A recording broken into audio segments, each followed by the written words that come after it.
वक्रतुंड महाकाय सूर्यकोटि समप्रभ निर्विघ्नं कुरु मे देव सर्वकार्येषु सर्वदा।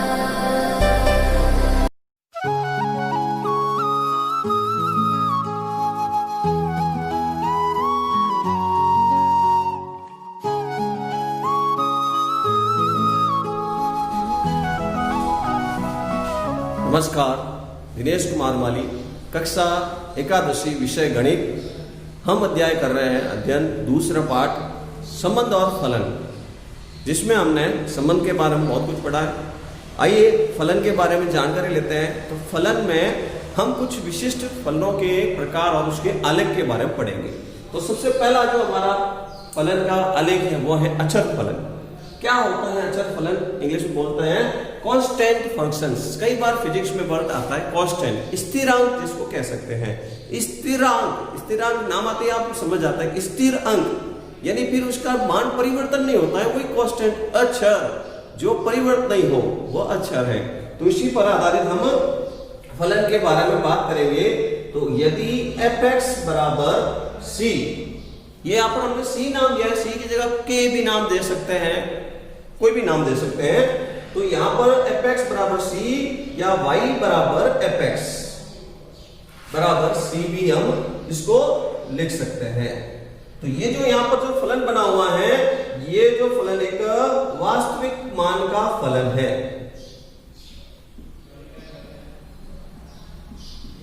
ये जो फलन बना हुआ है, ये जो क्या है, वास्तविक मान का फलन है।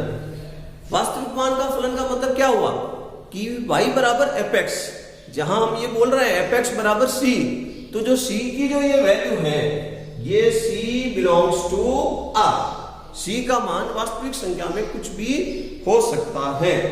यहां पर आप देखेंगे तो इस फलन को हम जब ऐसे लिखेंगे, f इस प्रकार है कि r से r, फलन f का मतलब फलन इस प्रकार है कि r से r पर। तो फलन का जो प्रांत है वो वास्तविक संख्या है, यानी हम fx बराबर c, x की स्थान पर प्रांत के लिए हम वास्तविक संख्या में कोई भी मान ले सकते हैं।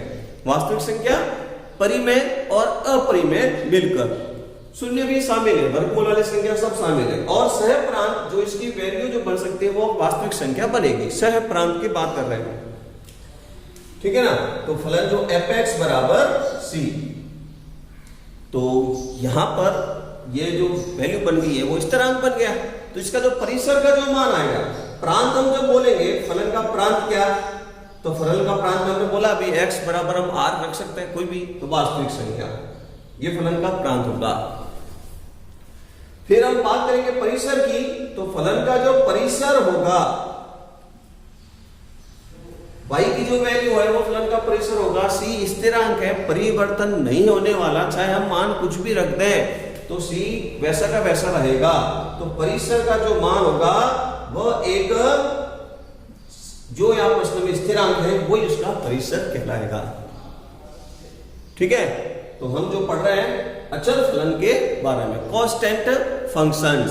तो आप ग्राफ में देख रहे हैं, तो इस जो फलन का जो आलेख है वो आलेख हमेशा फलन का आलेख, f का आलेख f का आलेख x एक्स के समांतर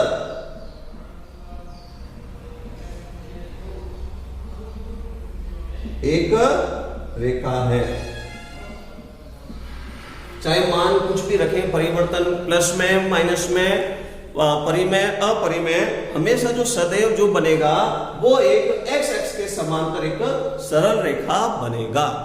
ये हम पढ़ रहे हैं जो अचर फलन के बारे में है।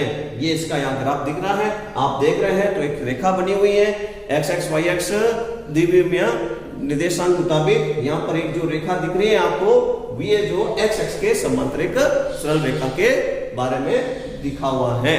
समझते हुए लिखें इसको।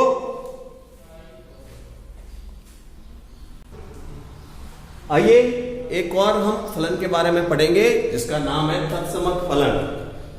Identify functions. आइडेंटिफाई फंक्शन किस प्रकार का फलन है? तो देखिए, फलन R से R, प्रांत वास्तविक संख्या, सह प्रांत भी वास्तविक संख्या, y बराबर या fx बराबर x, जो मान y का है वो मान x का हो, उसको हम बोलते हैं तत्समक फलन। मान में परिवर्तन कुछ नहीं होगा, x का जो मान है वो y का मान है, या y का जो मान है वो x का मान है। एक x का मान 1, y का मान भी 1, x का मान -2 तो y का मान भी -2, मान में परिवर्तन नहीं होने वाला, तो हम उस फलन को बोलेंगे तत्समक फलन। तो तत्समक फलन में आप देख रहे हैं कि हम यदि प्रांत बोले r, x का हम मान रखेंगे, प्रांत बोले r, जो यहां फलन में है उस फलन का प्रांत क्या है? r है। तो हमने कहा कि ये तत्समक के मान में परिवर्तन होता ही नहीं है, जो मान रखेंगे वही मान आएगा, तो इसका मतलब परिसर का भी मान वही होगा। आलेख की बात करें तो आलेख आप देख रहे हैं, तो इस फलन का जो आलेख है, इस फलन का जो आलेख है, उस फलन के आलेख में देख रहे हैं आप, तो ये दो तरह से फलन हम बोलेंगे इस आलेख के अंदर। तो मूल बिंदु से काटते हुए एक सरल रेखा जा रही है, आप देख रहे हैं कि मूल बिंदु से काटती हुई एक सरल रेखा जा रही है। प्रथम चतुर्थांश से तीसरे चतुर्थांश में यदि y और x धनात्मक है, x का मान धनात्मक, y का मान भी धनात्मक, तो प्रथम चतुर्थांश से द्वितीय चतुर्थांश में यह एक मूल बिंदु से गुजरती हुई रेखा है। आलेख जो है मूल बिंदु से गुजर रहा है, मूल बिंदु से गुजरती हुई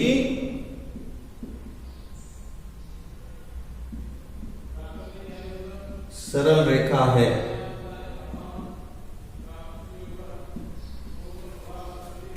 यदि y बराबर x है, y और x का मान समान है, ठीक है ना, यहां -y बराबर -x, y बराबर x या -y बराबर -x, तो सरल रेखा फर्स्ट चतुर्थांश से तृतीय चतुर्थांश की तरफ जाएगी, फर्स्ट चतुर्थांश से तृतीय चतुर्थांश की तरफ जाएगी। y और x का मान -x और माइनस है। अब इन दोनों में से या ऐसा हो जाए कि y बराबर x एक माइनस का हो जाए, या -y बराबर x, तो इसमें परिवर्तन हो जाएगा। तो सरल रेखा जो है आप देखेंगे, तो सरल रेखा द्वितीय चतुर्थांश से चौथे चतुर्थांश में आएगी।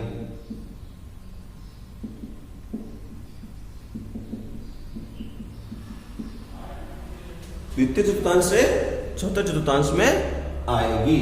तो ये जो हम पढ़ रहे हैं तत्समक फलन, जिसको हम बोलते हैं आइडेंटिफाई फंक्शंस, जो मान वो का वो मान वापस हमको प्राप्त होता है। तो y बराबर fx बराबर x या y बराबर -x, दोनों में माइनस में लगाकर इसको हम तत्समक फलन के रूप में, या दो हमने इसके बारे में पढ़ा है, तो इससे तुल्य फलन ही है, तत्समक फलन के बारे में पढ़ा। आलेख पे देख रहे हैं, तो मूल बिंदु से होते हुए रेखा जा रही है। लिखिए इसको समझते हुए,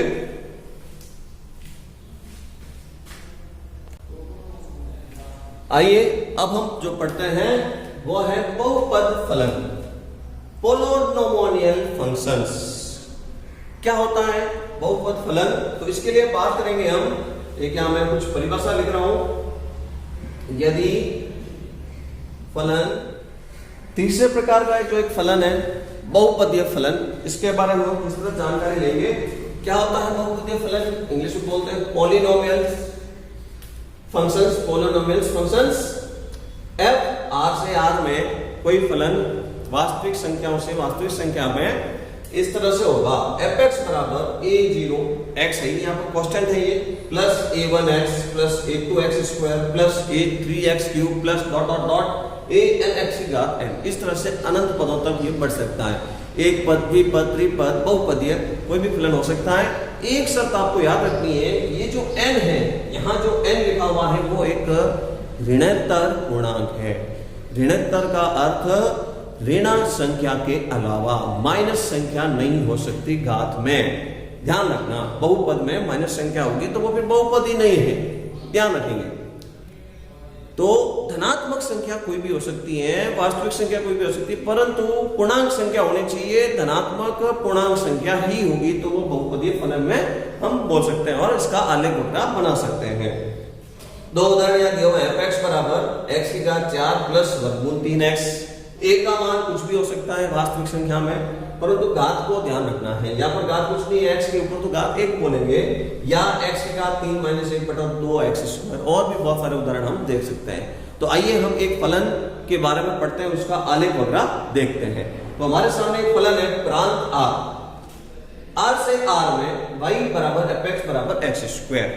x की घात 2, n का मान 2 है, घात में जो लिखा हुआ n का मान 2 है। तो इसके बारे में आलेख बनाकर इसका प्रांत और परिसर ज्ञात करेंगे। तो प्रांत में आप देखते हैं फलन को परिभाषित करने के लिए मान रखा जाए तो r में ये फलन परिभाषित है, तो इसका प्रांत r कहलाएगा, वास्तविक संख्या। और सह प्रांत यहाँ दिखा हुआ है वो है वास्तविक संख्या। तो कुछ ऐसे बिंदु लिए जाए जिसको हम आलेख में प्रदर्शित कर हम इसका आलेख बना सकते हैं। तो कुछ हमने यहाँ पर बिंदु रखे हैं, 0, 1, 2, 3, माइनस के अंदर भी वास्तविक -1, 2, -3। ऐसे ही इनके मध्य भी बहुत सारे हम बिंदु ले सकते हैं, परंतु उसको आलेख में प्रदर्शित करने में थोड़ी डिफिकल्टी होगी, इसलिए कुछ हम ऐसे पूर्णांक ही लेकर उसको हल करेंगे।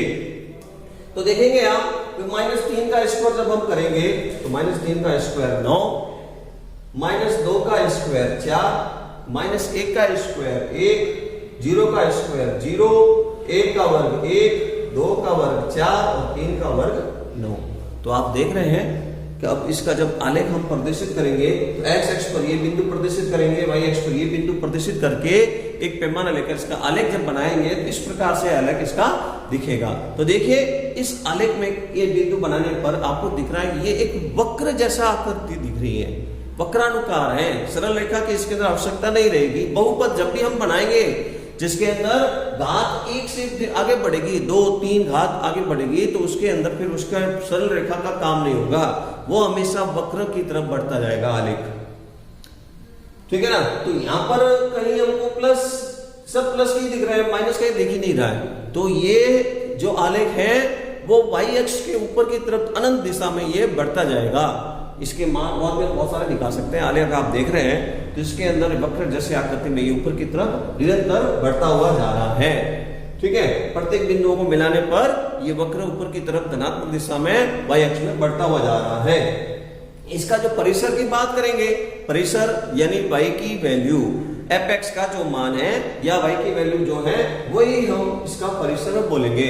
तो आप देख रहे हैं कि जो यहाँ वैल्यू आ रही है 9, 4, 1, 0, 1, 4, 9, इसका मतलब माइनस तो है नहीं। तो हम इस परिसर में कह सकते हैं कि ये जो फलन बनाया है इसका जो परिसर जो होगा,